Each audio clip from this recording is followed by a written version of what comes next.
Hello दोस्तों, welcome back in IT school. तो आज हम हाजिर हुए हैं एक नई वीडियो के साथ। आज का जो हमारा लेक्चर है, आज हम सीखने वाले हैं इसमें कि हम किस तरह से अपने कस्टम अलर्ट्स क्रिएट कर सकते हैं पीएचपी की मदद से। जैसे कि हम वेबसाइट के अंदर अलर्ट्स होते हैं, अगर हमने पासवर्ड गलत दिया तो एक अलर्ट आ जाता है, योर पासवर्ड इज़ रॉन्ग। तो इस तरह के अलर्ट हम किस तरह से जनरेट कर सकते हैं। एक तो सिंपल अलर्ट्स होते हैं जो कि जेन्युइनली जिनको अलर्ट्स बोला जाता है। इस तरह के मैं आपको दिखाता हूँ कि अगर इसने जैसा बोला है एंटर इवन नंबर, मैंने कोड नंबर लिखा यहाँ पे सबमिट किया तो इस तरह का अलर्ट आ गया। मैं इस तरह के अलर्ट की बात नहीं कर रहा, ये तो पूरी वेबसाइट आपकी ब्लैंक कर देते हैं और इस तरह का अलर्ट से जनरेट हो जाता है। ये नहीं, ये मेन अलर्ट है।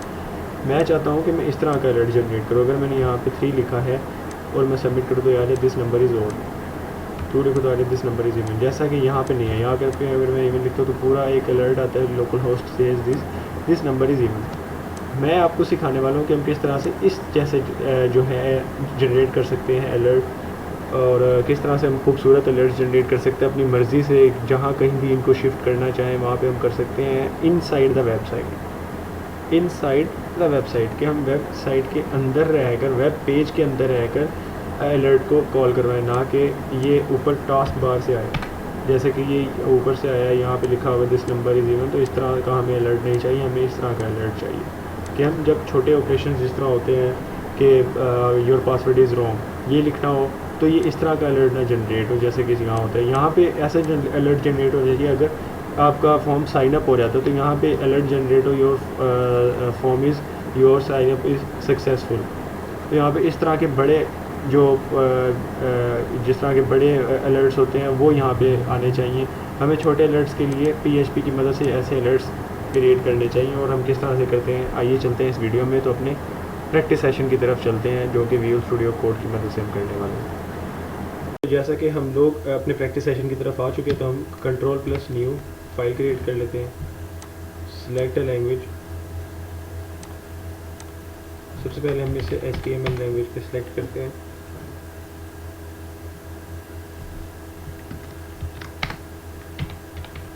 ठीक है, इसमें हम एक इनपुट डाल देते हैं, input text place holder enter even number. मैंने इसे ज़्यादा ब्यूटीफुल नहीं बनाया क्योंकि हमारा मेन मकसद नहीं था इसको ज़्यादा ब्यूटीफुल करके दिखाना और ये सब कुछ। मैंने आपको जस्ट एक फंक्शन बताना है कि आप लोग किस तरह से पीएचपी की मदद से अपनी मर्ज़ी से अलर्ट्स जनरेट कर सकते हैं। ऊपर से इसका जो नेम है वो है टेक्स्ट ही कर दो। दूसरा इनपुट टाइप है इसकी सबमिट और नेम है इसका सबमिट। ठीक है दोस्तों, इसको हम सेव कर लेते हैं। सेव हमें कहाँ पे करना चाहिए, बल्कि सेव एज करना चाहिए इसे।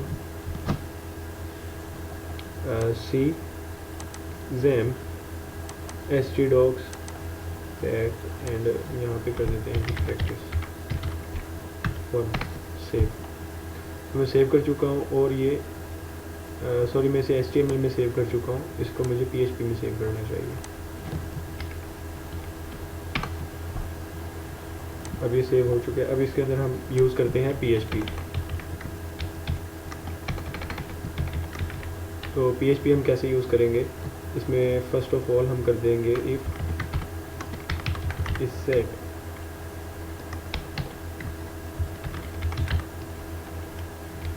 सॉरी एक मिस्टेक हो गई, यहाँ पे स्मॉल ब्रैकेट्स का यूज़ करना दो।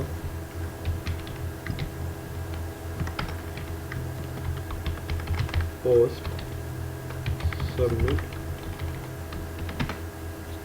ठीक है, एक पोस्ट सबमिट, उसके बाद ये फंक्शन पूरा का पूरा चले। तो इस फंक्शन में क्या चीज़ आनी चाहिए, सबसे पहले आना चाहिए number. Number as a variable लेते हैं हम।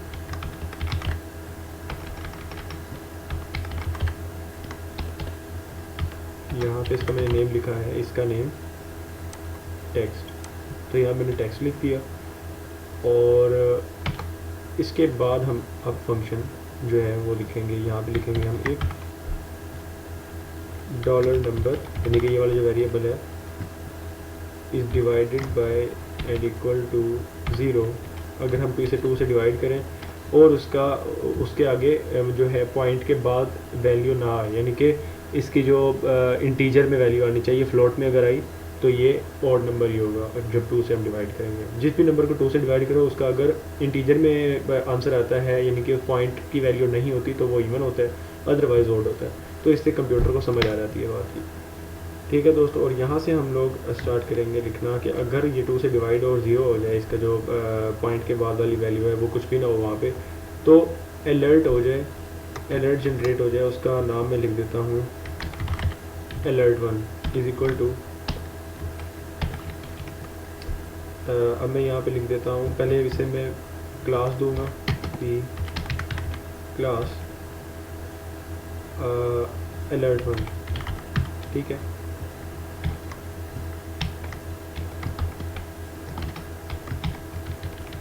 और यहाँ पे पैराग्राफ के अंदर मैं लिखूँगा दिस नंबर इज इवन। ठीक है, ये कि ये नंबर इवन है। अगर ऐसा नहीं होता तो एल्स फिर क्या होना चाहिए, फिर एक मैं वेरिएबल जनरेट करूँगा alert2 के नाम से।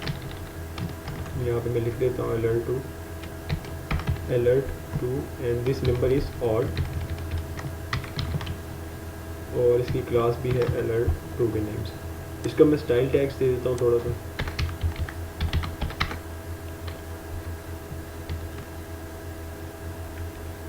सॉरी, यहाँ पे मुझे इस तरह नहीं, ये आ चुका है डॉट, क्लास का नेम है alert1 पहली क्लास।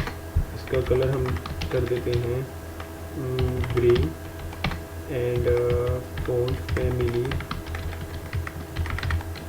एरिया। दूसरा है डॉट alert2, इसका कलर हम कर देते हैं जी रेड। आप कोई भी कलर वगैरह दे सकते हैं, आप इस तरह से कोई भी आप जो है जनरेट करवा सकते हैं इसको, जो है टेक्स्ट इसका। यहाँ पे हम फॉर्म लिखना भूल गए, सॉरी, फॉर्म, एंड जो मेथड है वो है, हम मेथड कौन सा यूज़ कर रहे हैं, पोस्ट। मेथड हमारा पोस्ट है, तो ये हमें याद रखना है। एंड यहाँ पे पेस्ट, और मैं चाहता हूँ कि फॉर्म जहाँ पे ख़त्म हो वहाँ पे मुझे अलर्ट फंक्शन ये शो करवा दे, एको $alert1 एंड एको $alert2। ठीक है, इसको सेव कर लेते हैं, और जी आई थिंक ये है, ठीक, नहीं ये भी नहीं है, इसको हम ओपन कर लेते हैं वहाँ से, practice1.php। तो ये आ गया हमारे पास अनडिफाइंड। जब हम इसको सबमिट करेंगे तो तब ऐसा कुछ नहीं आएगा। Yes, this number is add, sorry, odd, save, continue, and जब मैं 2 लिखता हूँ तो दिस नंबर इज इवन, 4 लिखता हूँ तो दिस नंबर इज इवन, 1 लिखता हूँ तो दिस नंबर इज ऑड।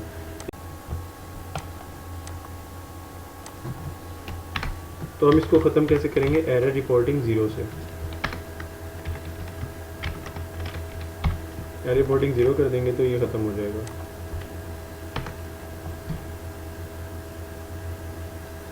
क्योंकि हम तो अपनी जगह पे सही हैं, क्योंकि हमने कहा कि जब सबमिट के बटन क्लिक करो तो ये अलर्ट जनरेट हो जाए और ये अलर्ट यहाँ पे एको हो जाए।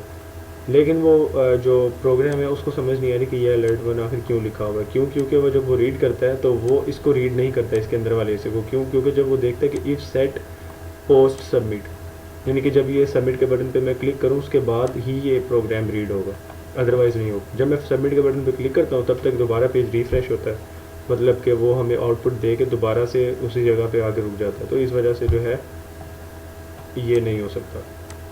ये एक दफ़ा ये जब मैं सबमिट के बटन पे क्लिक करूँगा तो ये अलर्ट का फंक्शन alert1 जो है, अगर वो इवन होगा तो इसको तो रीड आउट कर लेगा, लेकिन वो इसको नहीं करेगा। लेकिन अगर वो alert2 आ जाता है, अगर मैं ऑड नंबर लिखता हूँ तो वो alert1 को रीड नहीं करेगा, alert2 को करेगा। फिर वो नीचे पूछ रहा होगा कि alert1 फजूल क्यों है। वैसे मैं इसकी प्रैक्टिस भी करवा देता हूँ, आपको समझ आ जाएगी। थोड़ा सा प्रोग्राम को आपको समझना भी चाहिए। ये टॉपिक तो नहीं है हमारा खैर, लेकिन मैं आपको बता देता हूँ कि जब मैंने यहाँ पे 1 लिखा तो ये पूछ रहा है कि alert1 जो है ये क्या है, अनडिफाइंड है। क्यों? क्योंकि इसने alert2 को तो देख लिया कि जो ओड था। अब मैं यहाँ पे लिखता हूँ 2, अब ये पूछ रहा है कि alert2 क्या है, यानी कि इसके अंदर ओड नंबर जो है वो लिखूँगा तो वो कॉल होगा alert2। तो इस वजह से यहाँ पे आप एरर रिपोर्टिंग 0 लिख दें तो ज़्यादा बेहतर है, यहाँ पे नज़र नहीं आएगा ऐसी कोई वार्निंग भी। तो उम्मीद करता हूँ दोस्तों कि आप लोगों को आज का लेक्चर समझ में आ चुका होगा कि हम किस तरह से अपनी मर्ज़ी से अलर्ट्स जो होते हैं वो उनको बना सकते हैं और उनको मज़ीद उनके ऊपर प्रैक्टिस कैसे कर सकते हैं। आप उम्मीद है कि आप लोगों को समझ आ जाएगी जब आप आगे प्रैक्टिस वगैरह करेंगे इसकी, और आप देखेंगे कि हम किस तरह से इसको जनरेट करते हैं। तो मिलते हैं दोस्तों नेक्स्ट वीडियो में, तब तक के लिए इजाज़त दीजिए। अल्लाह हाफिज़।